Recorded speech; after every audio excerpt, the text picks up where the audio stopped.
Hello. Welcome to our Sookie live show for From Dead to Worse. Oh, Oh, I'm moving around a bit. Angie's just trying to keep her steady, you know. Can he be taking your hand away to be getting a book?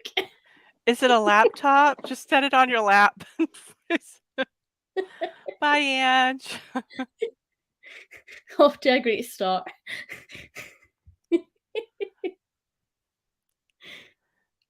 Well, yeah. So about the book. Oh no. I think I'm oh, I thought you We have paused. another Ange. What's going on? Hold on, let Oh. me put this other Ange out. Oh, Get the other you out. there you go. Hi. Cheers. Yes. God. I need a drink today. Ooh. For sure. Right, shall we just do general thoughts and feelings without any spoilers or specific plot points for how we felt this book went? Oh, without spoilers. Well, I thought it was fine. I liked the ending a lot. I felt like the book had some nice pace because it wasn't just like one thing happening after another. We had some breathing room. Mm-hmm. And we met some new humans and some non-humans, and I really liked the way it ended. And I got my relationship, my ship, not my ship, but the ship I didn't want to happen did not happen. You got what you wanted, though. We'll talk about it. I really enjoyed it. I agree. I thought that the pacing of this one was really good. I felt like it had a slightly different tone for some of the other books that I'll sort of touch on in later points. But I really enjoyed it. I felt like we got so much really good plot, plus some like really top-notch character development. And I felt like, I don't know, I just feel like so much happened in this one. Like, we just got quite a lot of time to sit with our characters and really deal with their feelings on things that have happened previously, but it didn't feel like it was a lull in the series because there was still so much plot happening. And I didn't know how Charlene Harris managed to write it like that because it was phenomenal. I think we definitely got to see Sookie develop into more of the woman, the independent woman. So I really enjoyed that. I agree, absolutely agree. And that sort of leads us on to our first point. Sookie and Quinn. Yeah. The Now, ship I didn't want. Yeah, I've always shipped Sookie and Quinn until the reread. And I was like, go girl, yay! Yeah. That's so interesting. Actually, that's like the only thing that I flagged was that point of like, I want to come first. That was the only quote that I have flagged in my book right now. But it's like, yeah, I didn't care for him last book. And I was like, I don't trust the guy.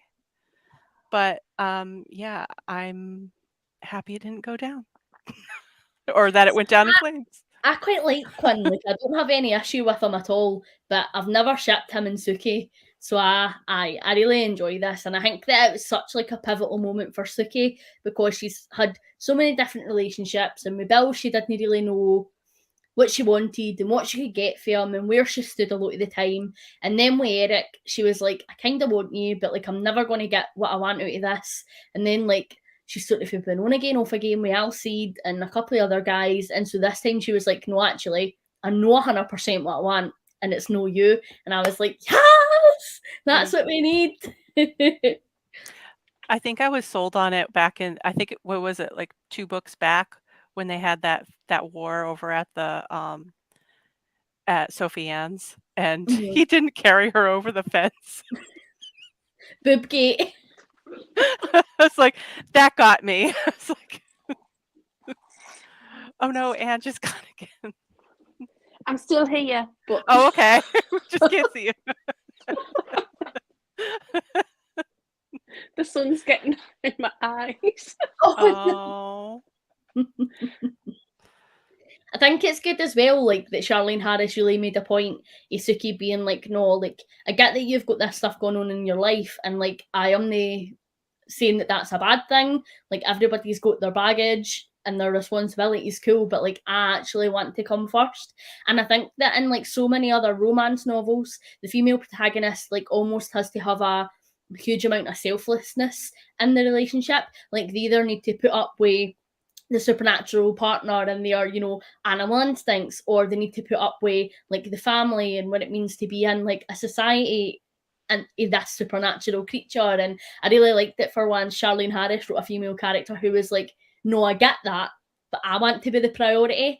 And like, I just think that's brilliant, because in so many romance novels, like the female lead just needs to put up with so much and it's never really discussed. It's almost just sort of expected that she will give it up because the relationship is so important to her. Whereas Sookie was like, no, I'm important to me, like more so than the relationship. And I think that that's just like some top-notch feminism woven in there.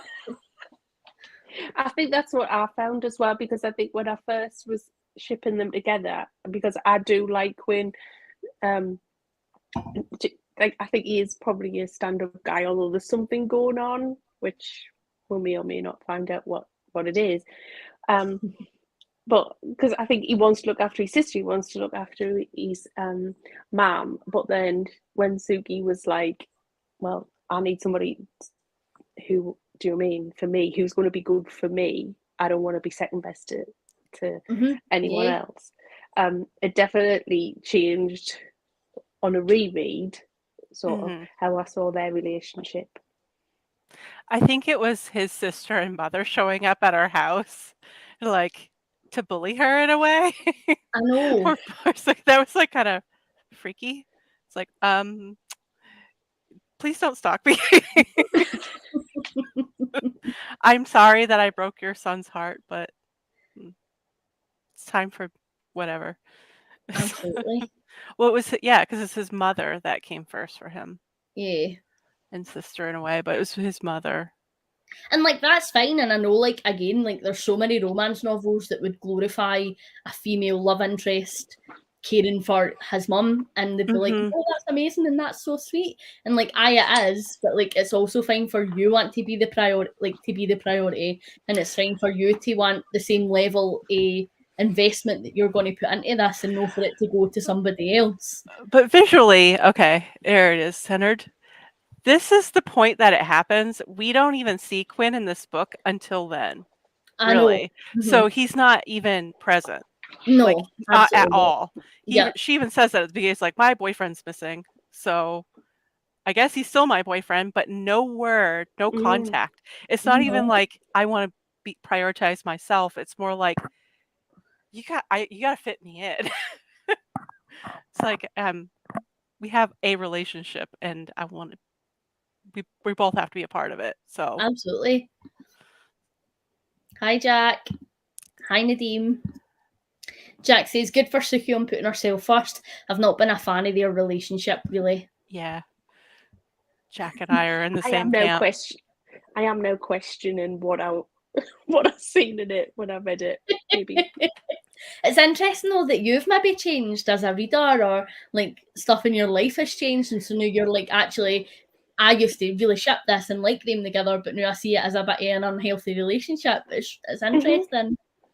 But I think, I mean, I still like him as a wear and a shifter. Maybe that when I first read them, he was probably one of the better ones in them all, because he is impartial. He isn't attached to any sort of particular group of people, and he sort of accepted Sookie for what she was, and she'd accepted him for what he was. So I'm thinking that maybe I was more sort of in that realm of it, but on a reread where I think I am more reading from sort of Sookie's perspective and seeing and having that different view. I think when you reread something, it does give you a different sort of perspective.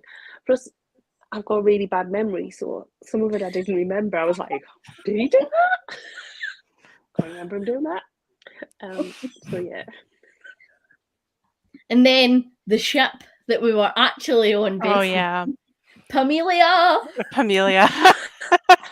I forgot about Pamelia. I started reading this and thinking, yes, how could I have forgot this happened? I don't know, because it kind of felt like Eric just kind of threw them together to like Is that pretend date at in the a end, way. isn't there? Yeah, and for me it was, at first it was like, oh yeah, they were really hitting it off and they were definitely flirting in the last book. And then it was when they had their date and they were just hanging out at Sookie's place, and it's like, is she there because she wants to be there, or is she working? I think, to be honest, I even if Pam was working, she would still probably enjoy Yeah, it. she would. She probably That's would. exactly You're what I was probably going to say. right. Like, It's just sort of it's an endorsement of, yeah, go spend time with her. it's a benefit of working for Eric. I like the Pamelia too. That's so cute. Me too. I really like them. And what are we thinking of Amelia as a character? Because she was present a lot more in this book than she has been in previous. We meet I her like dad. her. Yeah. I like her, and I think she brings a little bit of sort of light relief, like comedy value. I mean, spoilers, but she's a witch, but she's in training, and sometimes things don't always go to plan.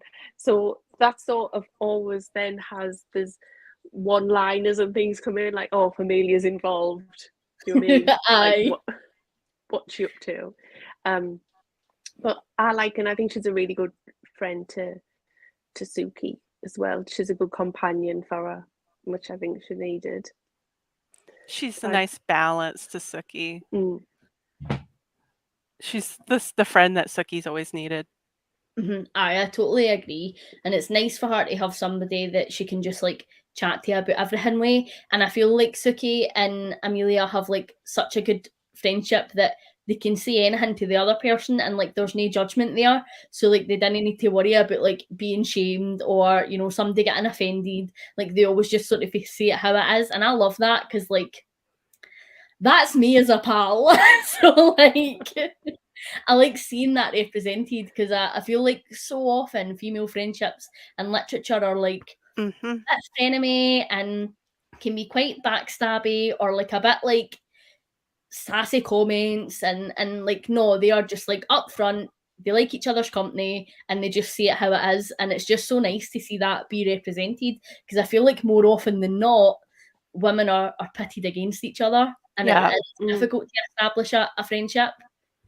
That's actually what I grew up watching a lot on TV and stuff. It's like the girls would always end up either fighting over a guy or something, and I was like, yeah, that was like, you're supposed to be jealous of other women, was how I was kind of raised in a way. And it's like, I don't like that. no, I've never liked it. It's like, why can't we just get along? I know. But I like that because this book, when these come out in like the early 2000s, or yeah, it's like 2008 or so. This one probably hit around the time that the show started. Yes, 2008. So yeah, that's when the show was starting. So it's like, even then it was like women being pitted against other women. And it's more like, I don't know, it's just sexist. Yeah, I think in the show they started that a little bit with Pam and Sookie, didn't they? This thing, but the books never have had that either.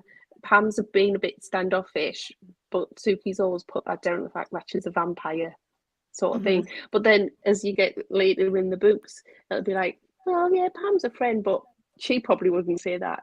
It's just that balance, isn't it? But I think Pam is a character as well. This was just nice. I agree, and I love Pam. Like, yeah, really, every time we talk about her, that she's one of my favorites. Like, she's just so class, and I loved how much Pam we got in this book as well. I just think that was like a wee highlight for me. I like the Pam. There were scenes at the beginning or so when Sookie's like, oh well, Eric can go fly a kite or something like that. And she's like, I will tell him that. Like she lives and thrives off of that sass and stuff. Because I mean, she and Eric have been around forever, so it's like he's like a brother to her in a way. But it's like, I'm gonna go tell him that just to push his buttons. And Pam's probably so used to seeing like centuries and centuries of women just like falling at Eric's feet and doing whatever he pleases. So the fact that Sookie's like, actually, no, pal. Pam's like, Yes. Yeah, you're right. She's like, probably I just like a leash this to one. pay. She'll keep him on a leash. Yes, exactly. Jack says, I really love Amelia as a character. Sookie needs a supernatural friend who doesn't want something out of her. Yes. 100%. Because if it's Yeah. a supernatural guy, they usually want to sleep with her. Like, and if it's a supernatural girl, then it's usually because they're like wanting to use her power in some capacity.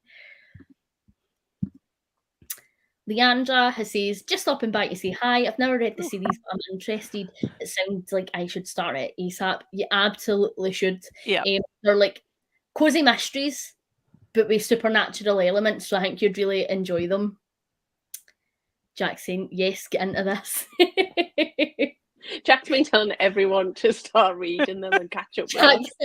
Leandra says, and you've been talking about the series too, Jack. Okay, I need no more convincing. And you'll probably binge them and catch up with us for because they're so bingeable. Oh yeah, I think all of us have resisted just going bloom. I think we are regretting the one book a month, especially when we did the 2 books in 1 month. I know. Yeah. So then Sookie and Eric, and then Eric's memory. Oh yes, it does. Come on, Sam! I was when this happened, I was like, oh yes, that was great because what was he? He was on her bed. He's like, I remember now everything, but it's like it all hit him at once because of her. Was it her smell? Like he could smell. Yeah, her? I think so. Yeah, it's like her smell or something. Which is like, oh, that's something. Like, I'm reminiscing. Now he's kind of toying her with it too. Yeah, like, oh, yeah, this is good. I'm kind of happy that he has his memory back. I think it's good for them that he does. It's good for Sookie that he does. But I think Eric being Eric, we'll just have to see what happens. I mean, I don't ship them, and I've said that so many times, but like I really enjoy their flirty banter. Like I didn't want them to end up together. Obviously, I am an Alcide stan, but like I really enjoy it. Like, and I was so happy reading this, and like when he was being a wee bit flirty with her, I was like, hee, like I was a wee 12-year-old lassie. I was just loving it. I really liked it. I thought that Sookie was really into it, like a couple books back, like immediately after. She's like, I kind of pine for him, but she knows that the original Eric would come back after his memory loss thing. And then now that he's back, she's kind of holding him like at a distance and like, oh, well, now she's kind of, it's like all of that magic has gone. And I kind of feel for Eric now because it's like Eric clearly has a crush, whether or not it's temporary. Yeah. It's whatever, but it's funny. It's cute to me. Yeah, it's cute. I think it's one of the things about Charlene House's writing, isn't it? We've got this very independent Sookie in this book, but then sort of she drops the bomb that Eric can now remember these things, but Sookie is different from the Sookie that Eric was with. So I think that's why sort of sometimes our writing's underrated of how well planned and the plot points are planned out. That if he'd got his memory back straight away, it would have been completely different. But now we've got this independent Sookie who sort of understands him better as well because of what they've been through. But we'll just have to wait and see. Just have to wait and see. There was always the shower. She's always got the shower. We'll always have the shower. I think as well, like it's quite a trope in some romance novels that when the female protagonist like maybe has changed a bit, or like the guy is maybe pining for an older version of her, and she's like, well, I'm not quite the same person, like, and so then we see how the female protagonist needs to deal with that. And I quite like again that Charlene Harris has just flipped that, and actually Sookie's like, no, like I know what I want and I know who I want, and it is this other version of you, and it's no you. Like, yeah. And I just think that again is brilliant that she's subverted that, and so we're now having to see like Eric be like, right, well, I fancy you for you, like why do you no fancy me for me? Which I do. That's why it's quite heartbreaking for him really to think that it was the original him that Sookie then had this relationship with, not the 1,000-year-old vampire Eric. It was more the natural him when he was shown more human aspects of his personality. Mm-hmm. Is that what it was? That's what I believe. Yeah, I would like to believe that too, because there was something about him. He wasn't like that far gone from the original Eric. He was just sweeter. He just wasn't as like I want to say flirty, but he wasn't as politically minded, or he didn't have all this 1,000-year-old baggage of what he did appear to me to be what Eric as a person would be, rather than what Eric as a, although vampires people, we're not discriminating here, but sort of do you know what I mean? Like a more softer sort of version, when he didn't have all this baggage or this political sort of mind games and things that he was going on, and he's standing in the community and everything like that. He could just be him. And I think that's quite heartbreaking for him in a way as well, but we'll see what happens. I know it'll be interesting. You're both teasing me somehow. Jack said Sookie and Eric with wee fire emojis, and then love the Eric flirtations. As I said before, I'm team Eric all the way. He's totally the Spike to her Buffy. Aww. I was team Spike.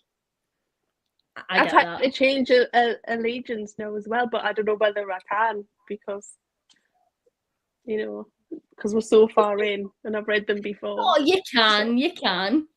And then Jax also says, I love more Eric's backstory being revealed. Absolutely. And she says, I agree with you, Ange. Amnesia Eric didn't have the 1,000-year-old vamp attitude. I would agree with that. Absolutely. Attitude. So his seasonality. Niall. Yes, Niall. So we meet Sookie's, was it great grandfather? Just great grandfather. The fairy. What did we think of him as a character?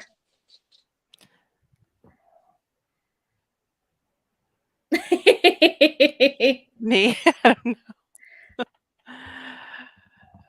I don't know if I trust him. I feel like he seems like he's got some ulterior motive. And then I was re-listening to the book, and I got to a point where he's like, well, reach out to me if you ever need help. And she's just like, well, I got all these vampires to help me out in a way. And she really hasn't used him to like help him out, because she's never had that. She never really had family. And now he seems to be like, he wants to like become a part of her family, but it's like, you're a fairy. So I don't know how to do this. Ooh. And it's just awkward in a way. It's just weird. I agree. I think he's a bit of a peculiar character, and I never quite know where I land. Like sometimes I think he's really sweet, and I think he cares for Sookie, and then there's other times where I'm like, like you're a bit of a idiot, and I don't really like the fact that he has no interest in a relationship with Jason, because Jason has no magical abilities. And so then I'm like, right, if you were genuinely coming back into their lives to be a grandparent, you would want to get to know Jason, and you don't. And so I'm like, I am not entirely trusting in Niall either. But also, I don't know, I find him like very arrogant. He does my head in a bit. There's something big-headed about him, yeah, and Yeah. it's just kind of, and I get that, and I think that Sookie agreed with him about not meeting up with Eric because I think that not Eric, I'm sorry, her brother, what's his name? Jason. Jason. Whatever his name is, that guy. They're all the same. That other dude, her other sibling. But I feel like he was because he would like take advantage or something like that. It was kind of weird. It's like, yeah, we don't want him to know about his great grandfather because he would just be like, oh yeah, you can pay off all my debts or something like that. I don't know. I don't get it. It's like, all right. It's weird. It's kind of putting Sookie in a really awkward central position that Mhm. I don't know. And you'd think for like Sookie and Jason don't have family, like, and so for No. Niall to come back up and for Sookie to have a relationship with him, but for Jason not to, then that might like put a wee bit of a strain on their relationship. Like, and Yeah. considering there's no a lot of them left, you'd think that, you know, they would maybe want to club together and like get to know each other a wee bit more. Yeah. And then I'm actually like the way he's described was like this perfect creature. But also the way he's described is a lot younger. Yeah. He's And described then, like like, some sort of angel with blonde flowing hair. so Like, the way I thought of him, and this is weird because I watched the show and you meet Niall in that, and it's like that's not what I pictured. Actually, picture long-haired Eric. What's his name? Skarsgård. He looks like that. That's like what I'm in my mind's eye. I'm like, okay, this is kind of weird because it was I Eric think that Charlene introed likes a them. long-haired, golden mane man. Do you think? Yes. But I'm also thinking that since this book came out around the time that the casting would have been done by then and stuff like that, and I was like, I think that's what she was picturing for Niall. And I'm like, okay. I think as well that's why this is when the books start to stray from the TV show. A lot, Yes. like Jason is completely different in the Oh, TV show yes. to the books. Oh, 'cause yes. this is really a point with me when I was thinking Suki sort of losing her patience with Jason a little bit now, and some of the things that he does, and this more independent Suki is sort of like, yeah, you're mine. I'm the magical one, and you're the magical one, and he should constantly tell, like they'll say, he was bitten to be a werepanther. So Yeah, she also that has was her wonderful. own sort of hierarchy starting to go on here, even with our brother. So Mhm. I think she think likes that's that her really brother has that now too, though. Mhm. So it's like a shared weird bond that they Aye. A But lot less they're still not lies. quite the same. Yeah. It's Jack not. said Niall's lack Yeah. of humanity shows through at times. Niall's attitude to Jason is interesting too. Mhm. Totally agree. So then another character we get, sorry for briefly, in this book is the Queen. She wasn't really in here though, and this is where I was like, this is the thing I didn't like. We lost a lot of characters in this book, and we don't even see any of that happen. And I don't like it when things happen off camera, and then she's like, "All right, we just have to accept it and move on." So it kind of bothered me. But I also like that Sookie trying to think because Eric described her because she lost her legs in the last book, Yeah. and Eric's like, "They're growing back," and Sookie's trying to it's like, do her I feet know. come out first? Or are they like stumps and then her feet will come out? Or it's like her legs are growing. It's like a starfish. So here we learn that vampires are like starfish. So Shreks are like onions and vampires are like starfish.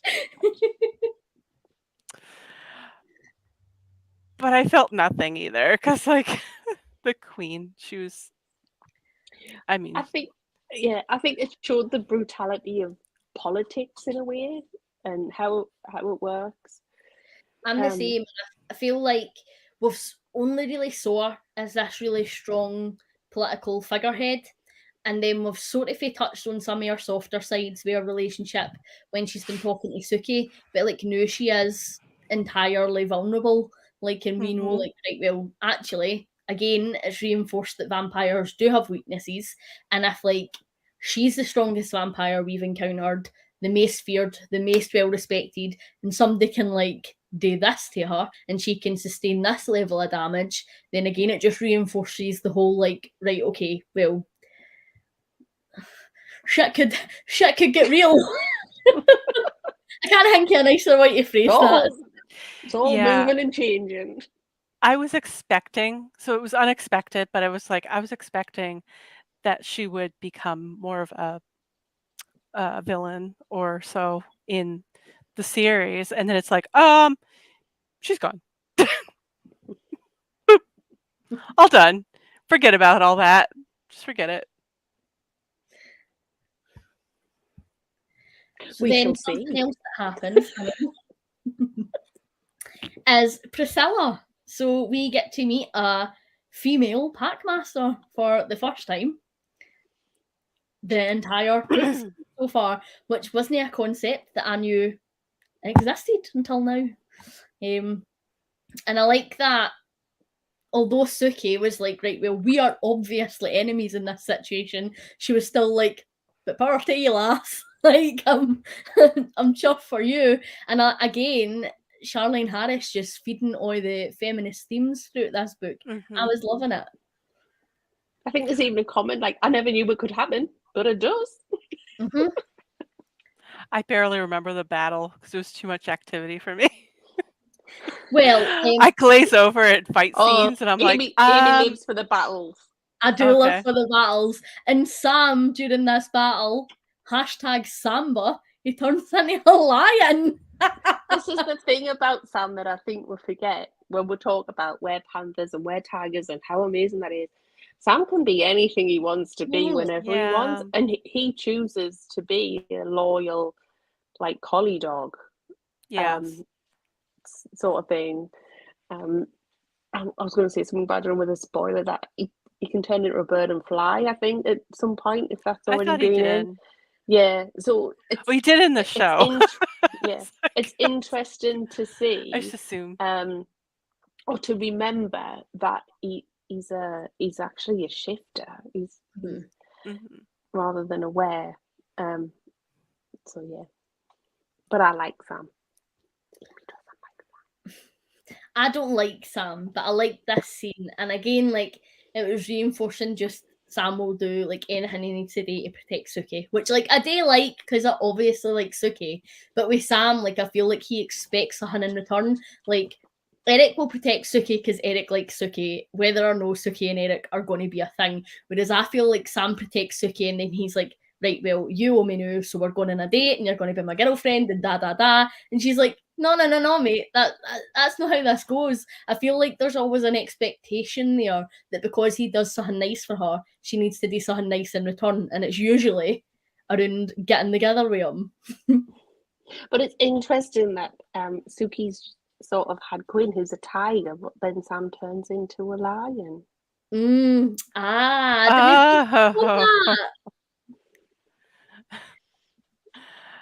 Better than a dog by battling all these werewolves. He's sort of keeping this nice, softest Sam around, but that's a really good point. Jack says, "This is why I do have wine in here, by the way, if you can't see. Until I've finished the books, or I'll get confused." That's fair. That's fair. And then something that Sam wanted to talk about: the vampire turf war. I say turf war because it was more like, well, yeah, the vampires were coming through from, what was it, Nevada? I think they were coming in from Nevada. So they're heading east and they're just taking over different territories. And then they get to Area 5 and they're just like, nope. What's up with this? They're just like, hey, you want to chill with us? You can accept this as your king. And they're just like, yeah, whatever. It's like, okay. Did this not show you a side of Eric. That's, to me, when I first read them and when I've reread them, definitely showed a side of Eric where his loyalty will lie wherever the stronger thing is, and he won't put, in a way, but he also won't put anybody else in danger just for the sake of the reputation. But I don't think but in a way it doesn't come across like that. It makes him come across like, well, he just accepted this was happening. But I think it was actually to show he was a true leader in a sense. Do we need to go through this battle? No. What's the easiest thing to do? Yeah, he will go then. Because I think Eric always thinks short-term battle, but longer-term plan that he can always refer. It's the Viking in him. Back. We do love a Viking. We know you love a Viking. I like what Jack just said, though. So it's like, that's the truth. Jack said, so many storylines in this book that it felt like 3 books. The world is becoming so much more complex and there's so much more darkness in this book. Eric is a survivor. Yeah, Eric, he knows how to... He's been around for 1,000 years. Yeah, but he also knows how to really, like, mesh with the time and, like, roll with the punches. That's it. So it's like, But I also think he's also always got a plan of how he's going to get to where he wants to be. I agree. Like, he's very much a bigger picture kind of guy. And so he's like, right, this maybe isn't ideal and it changes this for like now, but like eventually I could do X, Y, Z and this could still be the outcome. But I agree. I feel like it was over quite quickly and like it was quite dramatized, like them obviously getting there and then it was just like, knock, knock, hiya pal, everything's cool here, and you come, it's grand. And I think he's the sort of person as well where other side of Eric. Yeah, he's the sort of leader as well where we can see to his vampire. Yeah, we did it for the X, Y, and Z, and they'll still have the loyalty to him. The next part comes around, if it comes around. I feel like you know a lot. Well, I know you've already read the book, so it's like I could be making all this up. Yeah, that's true. You never know with me. I can't remember a thing. Because when Ange wants to give away a spoiler, she just gives away a spoiler. It just falls out. So then, Tanya. What did you think of Tanya in this book? She got an intervention of sorts. Yeah. What about you, Ange? What were you thinking?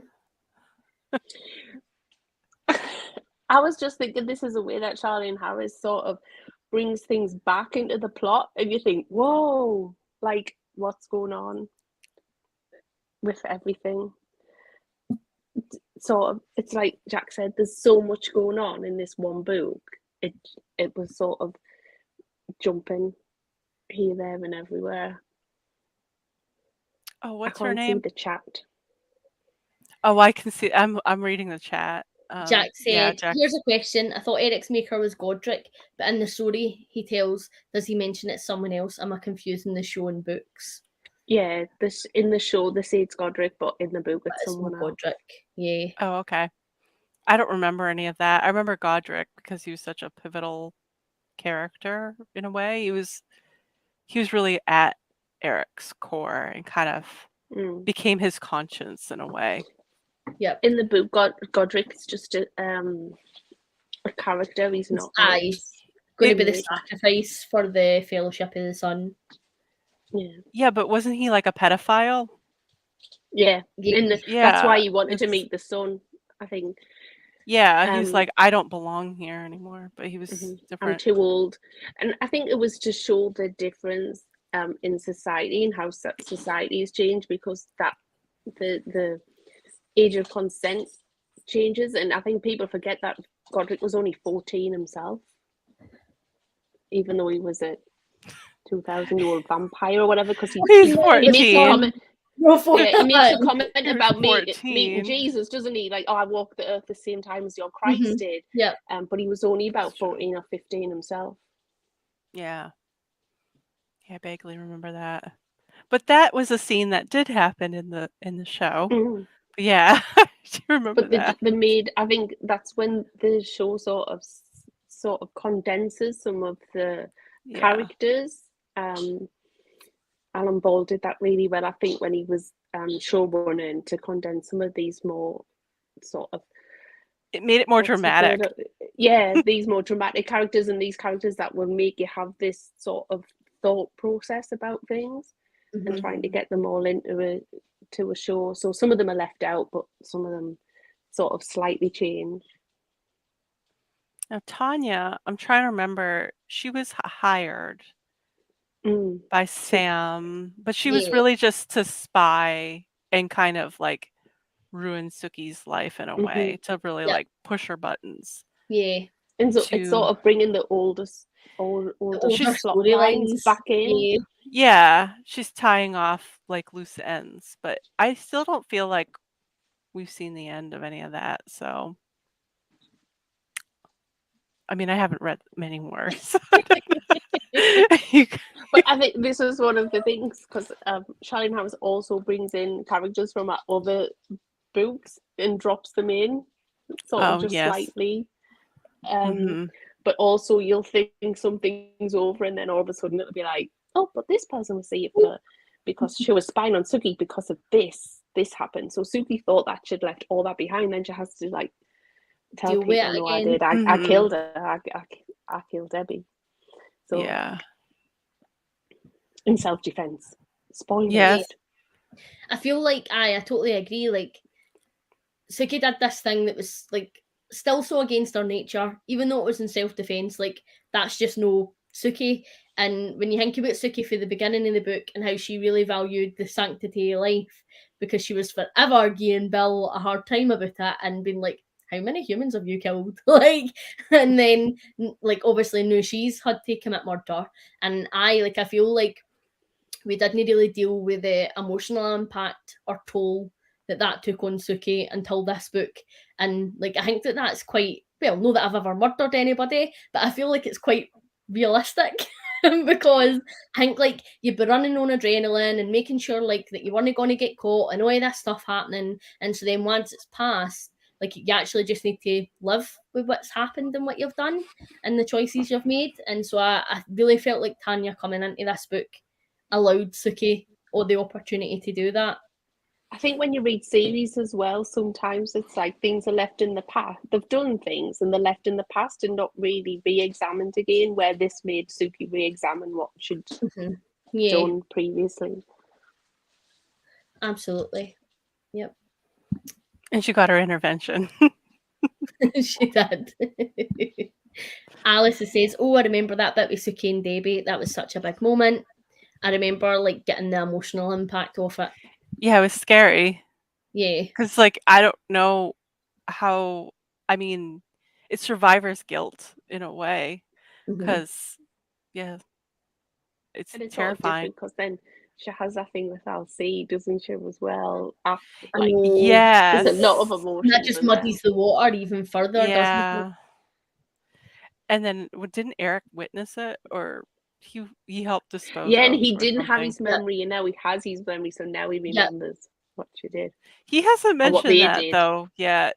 No, he hasn't. He's only been harping her for like fooling around. Yes, she's like, was the one I distinctly remember you liking these things too. He's like, I sure did. He was the one who got rid of all the evidence, and part of Sookie's sort of shield was that the only person who knew where Debbie was and where the car was and everything was Eric, and he doesn't have his memory, and all of a sudden, but now he does. His memory. Oh no. Okay. Intrigue.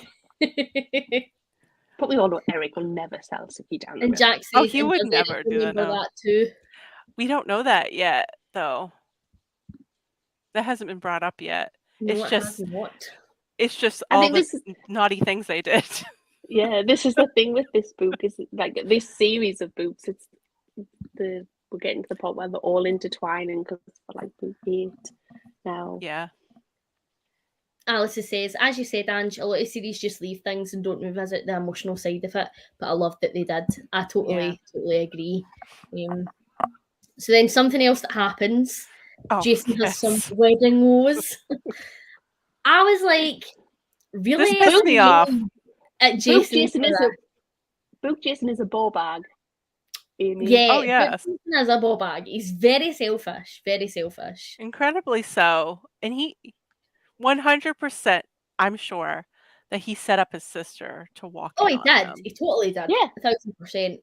Without And- any of the understanding any of the consequences of what this would actually mean for her. No, and he didn't even have the balls to like do it himself. I know, and that That annoyed pissed me so off. much. I was like, I Aye. want to wring your goddamn neck. I was like, fair enough. Like, if you've sent her to find out for you, right? Then, right, I get it. There's 10 witnesses, and it's not just you suspecting. So it'll maybe be taken more seriously in the community, and like she'll get punished. But like, to make Sookie do the punishment, like, I feel was really, really crappy because that just isn't Sookie. Like, she's not a violent person. Like, obviously, we know when she's pushed to the extremes, like, she does what she needs to do to survive, but I don't feel like that's indicative of her nature, like, on a day-to-day basis. So to be like, I will, if she's having a stand-in, I'm having a stand-in, I was like, no, like, come on. But even Crystal didn't really get punished in a way. No, she didn't. No, She completely got off scot-free. She was allowed a stand-in. I was raging. I was like, I'm punch the bitch. I'm still kind of raging. I'm like, let them get on with it. But what happens if it keeps happening? Like, what if Jason has an affair? Is Sookie gonna be punished because he's like, I'll let my sister take the punishment? It opens up all those questions, doesn't it, about It does. sort of how mature both of them are and the understanding compared to sort of what the people who were responsible for them are in a way. This is for life. So if she keeps fooling around, there's going to be Jason. Do you know what I mean? Jason. But Jason has been like a little bit more tame, but we don't know that for sure because he's Jason. I feel like the relationship between Jason and her was really weird because, like, he was totally smitten at the wedding, but then I feel like he didn't even really care. Like, when she was cheating, I felt like he was just like, I cool and wit. Like, he was like, I cool punish her, that needs to be done. But I didn't feel like he was like upset or heartbroken about it. He was just like, no. He's more involved in the fact that he's a werepanther and he's part of this community rather than a husband in any way, and that he's now part of this culture, whatever that culture may be, or whatever that means for Sookie in the long run. But I'm wondering if he's trying to get out of the relationship now. Like, if that was kind of his way of doing it. It's like, oh, well, then we go through this. They didn't know what the trial was going to be and what was going to happen. So Book Jason, I mean, TV show Jason and Book Jason are both naive, but to different levels. I think I prefer TV show Jason and the comedy value, and I think he's an airhead. I can't pronounce his surname, but he portrays him sort of like spot on. But Book Jason is very different from TV show Jason in how he sort of the relationship he has with Sookie and sort of being the werepanther. But I definitely I think that he's more enamored about being a panther and wanting to be part of that were community than he is with anything else that's going on, like some sort of guy thing, macho guy thing. Yeah, I'd agree with that actually. I think that's pretty spot on. Jack said, I must say that the werepanther stand-in rule was a little bit of a weaker element for the story for me. It makes no sense other than to mess with Sookie for plot reasons. I think that that's a fair comment. I think that I suppose it makes sense that like they maybe wouldn't want to injure the females in the pack, and so therefore they allow a stand-in for somebody else to take that punishment. But I also feel like if there's a rule where if this thing happens, if you do it, you need to take a punishment, then like the outcome is learned behaviour. And so if they're not taking the punishment, they're probably not going to learn. Because it is normally the male, isn't it? Like a male but the male relative, but Jason doesn't have any male relatives, so it had to be Sookie. So it's sort of switches as a little bit. She's also pregnant, and I'm wondering. I don't remember that scene very well, but I'm just wondering if that was a part of it because they didn't want anything to happen. I think there's always that standing element, isn't it, that had happened? Is it because they should be so tight in their sort of clan? Do you know what I mean? That they wouldn't want anything to happen to anybody, but we've got these two who were just they're for the ride. They're not They're part just of a couple of libidos. That's all. That's the thing, though, right? You'd think with the fact that they've both married somebody with a libido that matches their own, they would just spend all day pumping each other and not have time to do anything. But that gets boring, doesn't it? When he's well, at work he was all day, pissed what off do you do? Yeah, and she was blowing all this money away, even though she wasn't doing I anything. wondered where that was going. She was blowing. I was like, well, I can't remember the guy's name, but whatever. I don't remember the scene that specifically. No. But that was part of the Tanya thing as well, wasn't it? That she got in with the family. She interrupted the flow of their... The flow. She got in the way, and I think that was her way of getting back at Jason. Maybe. I don't know. Or maybe she's just been doing it for ages, and he's been none the wiser and just kind of like put 2 and 2 together finally. He was like, hey, why don't you check in on my wife? Yeah. Or maybe I've just thought of this, maybe thinking that if Sookie could then hear 2 sort of voices or whatever, she would realise one wasn't Jason, but then go back to Jason and say there was somebody else in there and it wasn't you. She distinctly, she said that she thought that she was having a miscarriage. That's the kind of noise that she was making, and I'm like, oh gosh. I know, like. I need more wine. In the bedroom.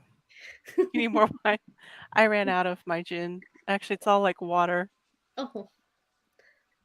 So then another new character that we meet then is Hunter. Yes, we do. My favorite bit. A really cute wee addition, like just sort of right at the end. It is. It's sort of like the legacy of Hunter and who he is and how his dad reacts and everything. It's the legacy of the sook. What was it? It was Amelia's dad that made Sookie realize that she had a kid. What's her name? Not Sookie. What? Hadley. Yes. It's Hadley, yes. Or Haley. Yeah, it was Hadley. So, I just thought that was a nice little, because I forgot about it after a while. And she's just like, all right, I need this address. And then she goes to meet Hunter. He was very cute. Hunter. Very cute. That was my favorite. It's actually one of my favorite things. And I'm like, I was kind of hoping that we would get more of, because I mean, we had Bob or whatever, it's not Bob, the bellboy. Barry. Whatever, Barry Bellboy. I love Barry. And it's like we need more of that. We need some more in a way it's sort of like the legacy continues, but Sookie in a way is sort of like she needs to protect him from what she knows could happen to him. So yeah, I do love Hunter as a character and how it will change Sookie.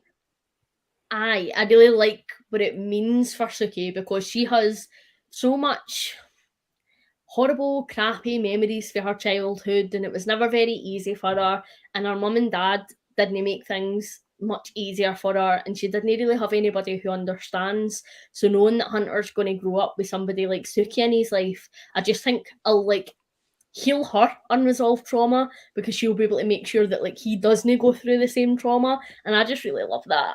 I was like, and I think she can mentor him.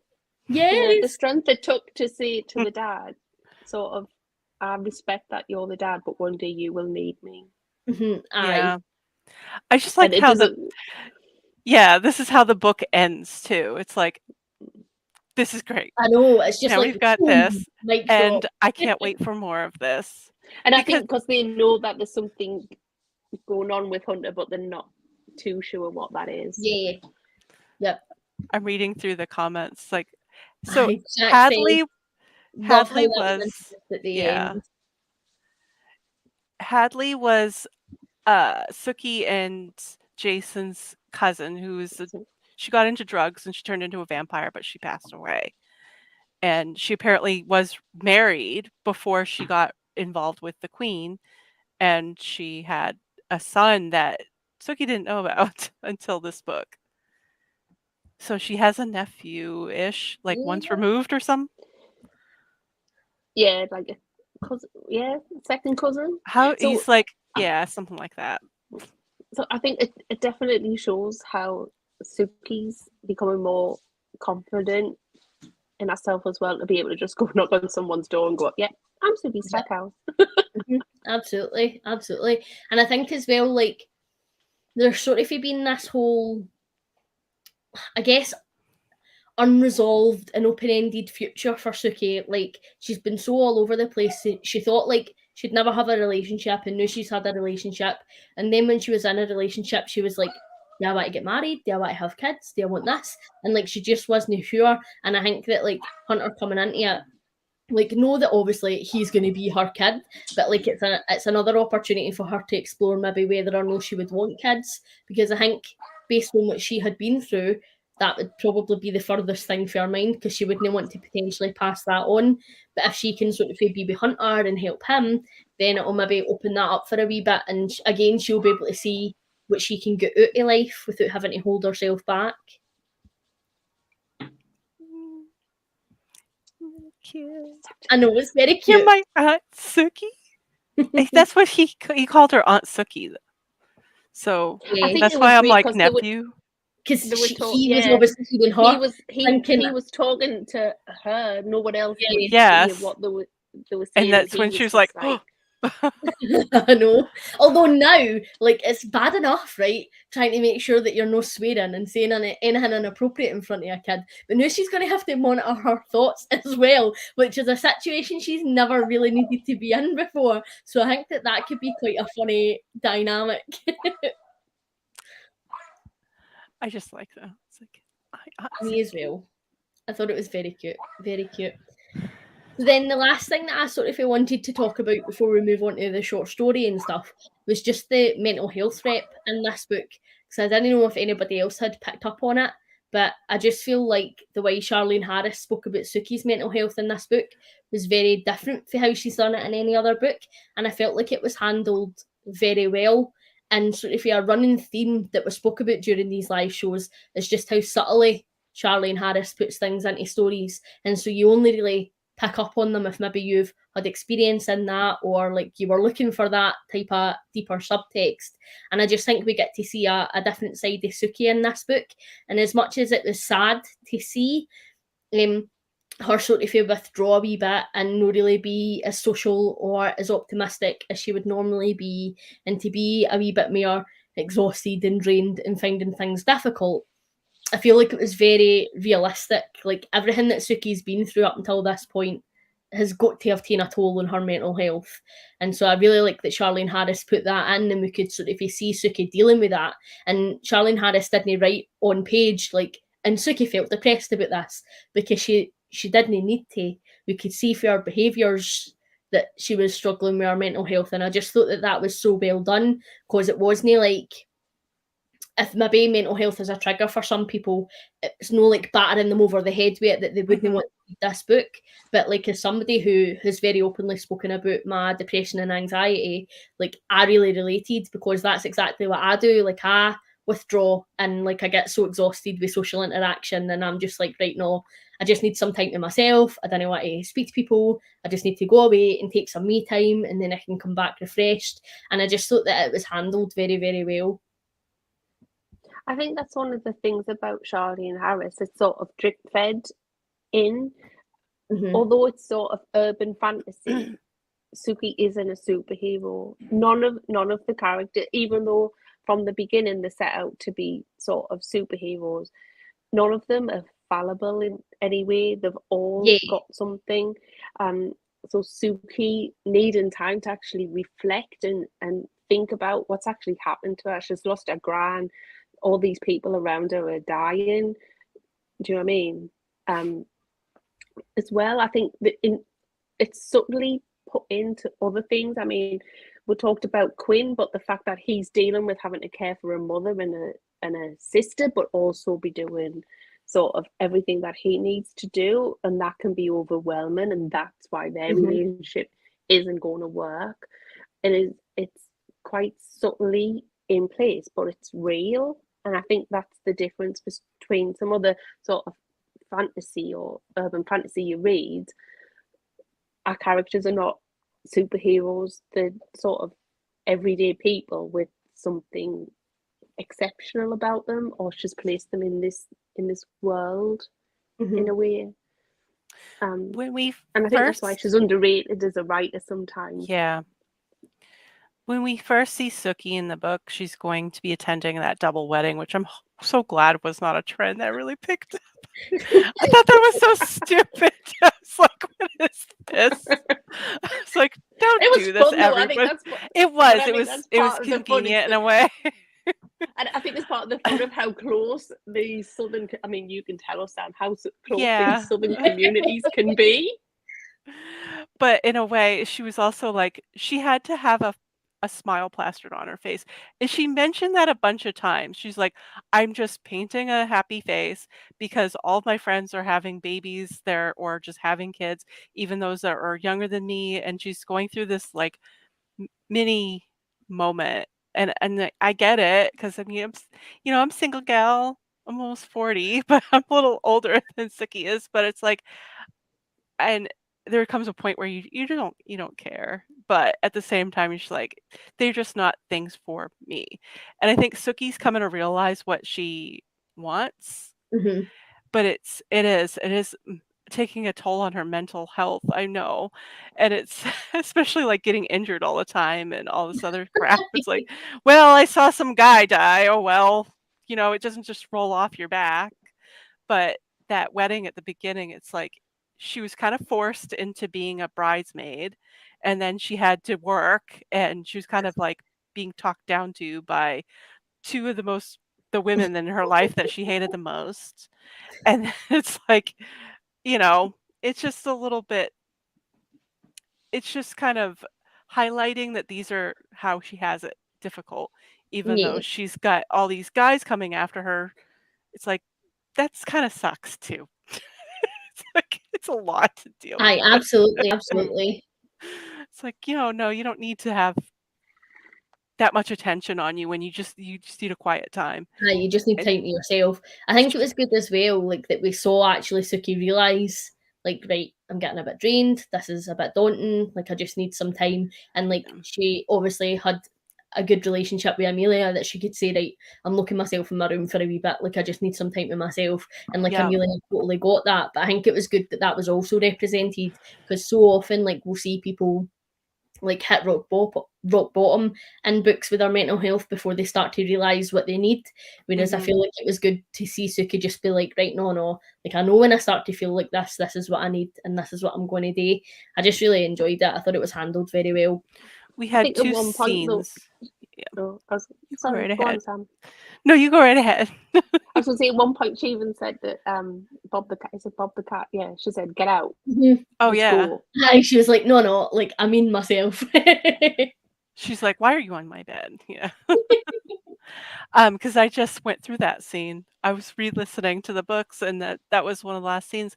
It was back-to-back moments when she had to like collect herself, so she ran into the bathroom, was like taking her time in there. But then it's like the second she walks out, one situation she was bombarded by Eric saying, I remember everything. And then she had Quinn sitting in, like when she wakes up, Quinn's in her bedroom. Bastard. Which, by the way, boundaries. This is when I was like, boundaries, people? I know. Yeah. Not only is that like a weird thing to do, that happens to her a lot. It always seems like there's someone in that bedroom like going, so yeah, this is how I'm going to corner you. And then it's like, look, I need a minute. And then in the kitchen, we're having a conversation. But she has to like take time for herself in her bathroom. It's like her bathroom's becoming her little sanctuary. It's like, oh, poor thing. Oh, I'm and just yet, like, I feel that.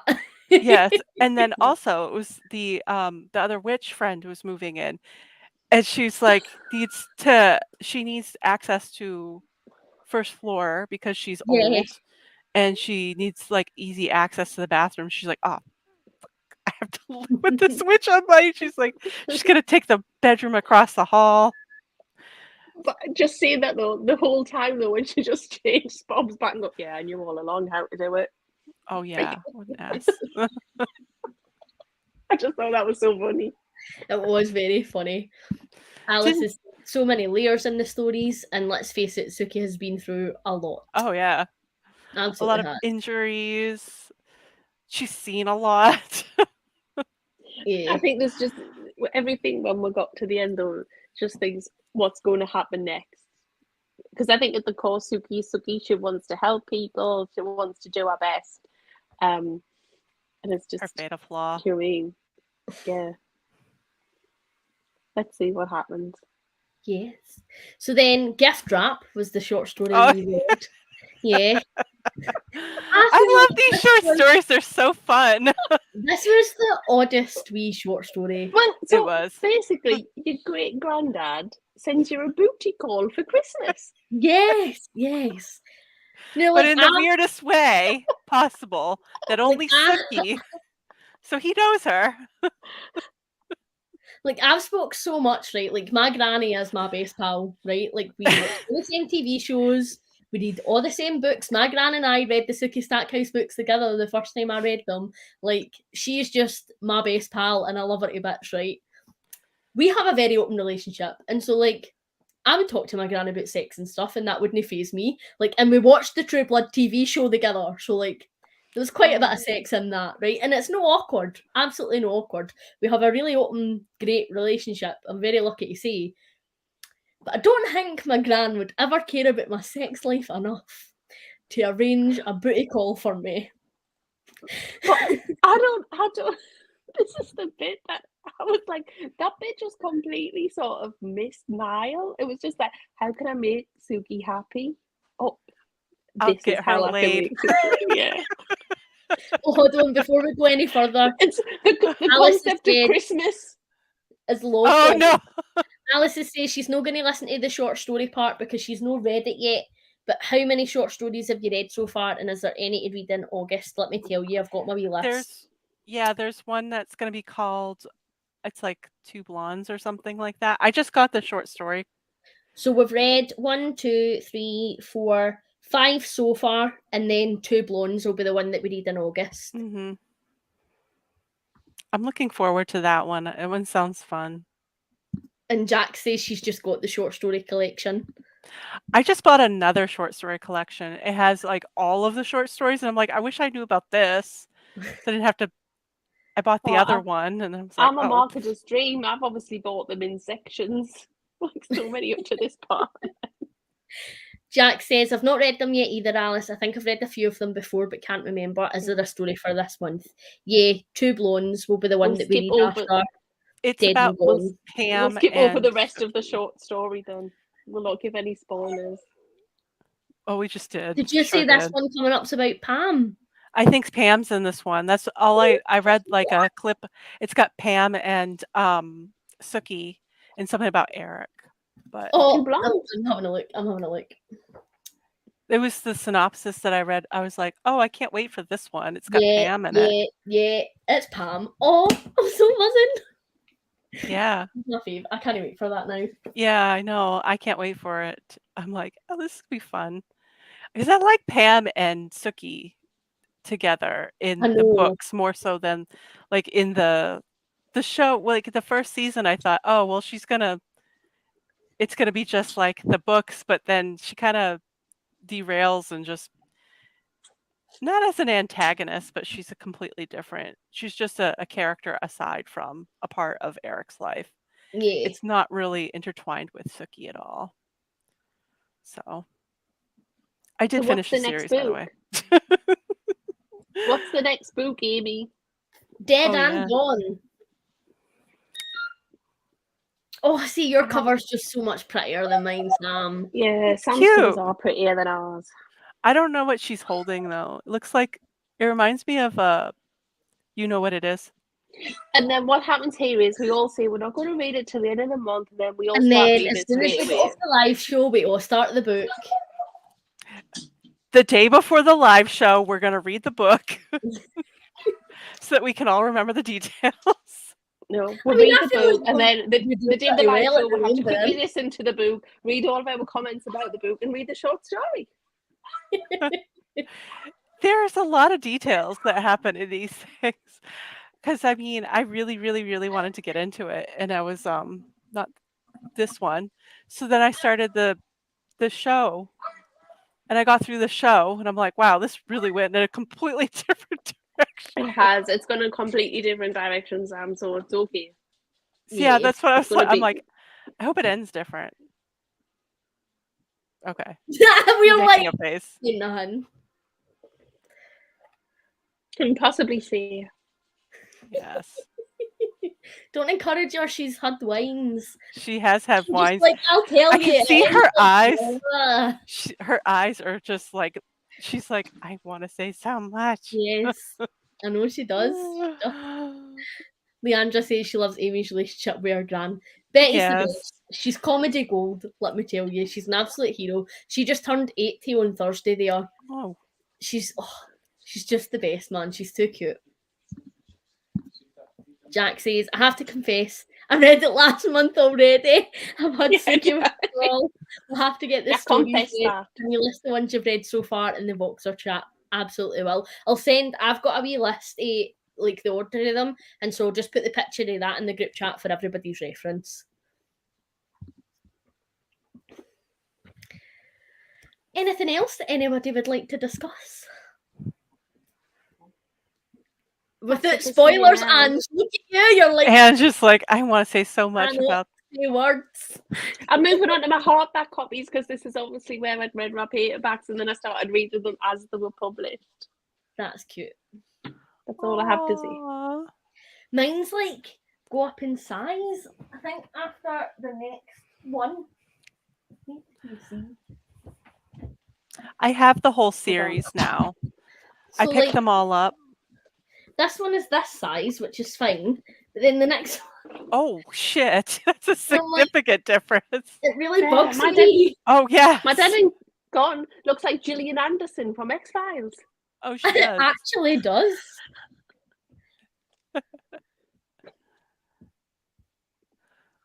I'm trying to remember what character that is. Oh yeah, it does. Which character was that? I don't know. It's X-Files. We got this. It's Gillian Anderson. It's a completely different show. I love Gillian Anderson so much, man. She's a legend. But see, when she played Maggie Thatcher, that was very confusing for me. Yeah. I actually started watching old school X-Files on Friday night. So good. We've got the box set and it's right for a rewatch. Let me tell you. Number 9 is Alice. Who is Alice? I've got the hardback. They were all purchases. They were published too. I have that one. And oh my lord! On the back of here it says, "Move over, Bella. Sookie Stackhouse is here." What sort of market employs that? I know. These books came out before. They must have been coming out the same time as Twilight. To try. No, they came out before. Train. The books were published before, but I think that the show was coming out as Twilight was hitting off. Yeah. So this is probably a TV tie-in.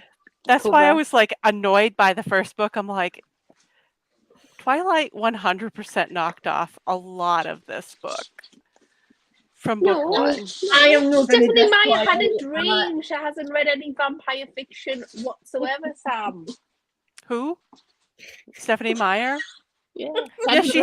She did have a dream. She hasn't read any vampire fiction whatsoever. It was there's way too many similarities. Way too many similarities. Obviously, God loves vampire fiction. Yes, God knows better than Charlene Harris. And God is a vampire. Yes. You heard it here first, folks. I feel like we should do a rendition God is a DJ by Madonna, but make it God is a vampire. Finale now. Oh man. If I'm volunteering to sing, I've had too much gin. I sucked mine down like a half hour ago. I'm on to my root beer. Very nice. Best £2 I ever spent. Insulated camping wine goblet. Wow. Keeps your wine cold. That is really cool. And you can't tell how much she's see. gotten there. Do you know when Brian from Bookie said be yourself on YouTube? Wine. Yeah, JK. Right, Alice has said, okay, I might read it because number 11 is where I have to join in. I read the first 10. And Jack said, I think you should get involved now, Alice, as the storylines are getting so complex. Love the colour of the wine glass, Ange. Oh, yes. And Alice says she's going to get involved in this one. So exciting. Excellent. Well, thank you very much, everybody, for joining us. It has been a blast, as always, to geek out about books with you and have a bit of a giggle. As always. Yes. A bit of a giggle. Yeah, just a bit. Thank you very much. Hopefully everybody enjoys the rest of their Sunday evening. Bye. Bye. Bye.